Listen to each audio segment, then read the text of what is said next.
एक ज़माने तक लोग मध्यकाल में अपनी मजबूरियों में जिए मरे, तो उन्हें इसकी सुधी नहीं रही। फिर वो ब्रिटिश राज का ज़माना आया, 90 साल का वक्फा। उस समय भी इनके बारे में अधिक नहीं सोचा गया, लेकिन ये देखा गया कि अवधि में काम तब भी हो रहा था कि अगर वो आज़ादी की लड़ाई थी तो उसके गाने भी अवधि में बहुत है। अच्छा।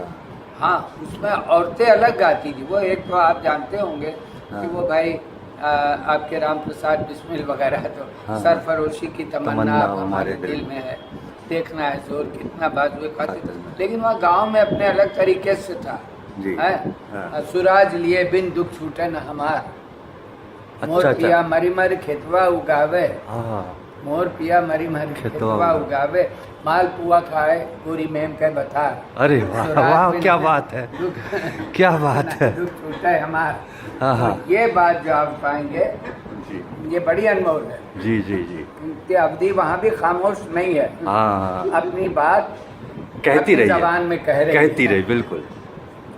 और फिर वो राजघराने का इतिहास तो सब जानते हैं, लेकिन जनता के पास उसका अपना इतिहास होता है। जी जी। अब जब जाने आलम जाने लगे लखनऊ से 1856 में, कलकत्ते भेज दिए गए राजगद्दी से उतार के, तभी जो जनता ने बैन किया वो अवधि में। अच्छा अच्छा। हजरत बिन प्यारे आज लखनपुर सुनना, किन्ने कीनी लड़ैया कौन गढ़ लीना, अरे कौन बहादुर आए मुगल सरकीना, लखनपुर सुना फरंगन कीनी लड़ैया उतरम गढ़ लीना। उतरम मतलब आउटरम। हाँ, अरे कंपनी बहादुर आए मुगल सरकीना, लखनपुर सुना। तो अपनी भाषा, अपना जो दायित्व है और अपनी जबान वो कभी ठहरी नहीं है।